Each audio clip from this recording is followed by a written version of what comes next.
சொன்னீங்களே என்னையவா? சாப்பிட இது செல்ஃபி எடுக்கணும்னு சொன்னீங்கல்ல, வடை கொடுத்த மாதிரி எடுக்கணுங்களா? அதுக்கு சொன்னேன். பார்த்தீங்களா பழக்கப்படுத்திட்டாங்க. இல்லை வடை நீங்கள் வாங்கி கொடுத்தீங்களாங்க? மக்களுக்கு வாங்கி செலிப்ரேட் பண்ணுறீங்க. அப்புறம் செய்கிறத சொல்லக்கூடாது. முந்தான நிறையா பேருக்கு பண்ணியிருக்கேன், அது யாருக்குமே தெரிய மாட்டுது. அப்புறமே சொன்னாங்க செய்கிறது தயவு செஞ்சு வீடியோ எடுன்னு சொல்லி. அந்த சிஸ்டரே சொல்கிறாங்க வீடியோ எடு செஞ்சதுன்னு. கண்டிப்பாக நாங்கள் வந்து இரவு வந்து தங்கியிருக்கோம், டாக்டருக்கு போகிறோம். சோளம் இருக்குது, எங்கள் இருக்குது, பிஸ்கட்டு, டீ, வடை எல்லாருமே வாங்கி செலிப்ரேட் பண்ணி அதை கொடுத்தாங்க. அப்போ அதை நாங்கள் சொல்லணும் இல்லையா? வாங்கி சாப்பிட்டது பெருசு கிடையாது, அவங்க செஞ்சதை நாங்கள் சொல்ல முடியாது.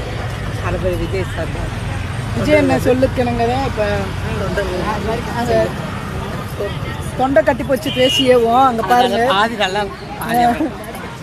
சரிங்க, இப்போ நீங்கள் உங்களுக்கு போதுமான வசூல் பண்ணி கொடுத்தாச்சுல, இதில் இருக்கணுமா நீங்கள் செஞ்சு கொடுத்து நிற்கணும். தளபதிக்கு எல்லோரும் சப்போர்ட் பண்ணுங்க கண்டிப்பாக.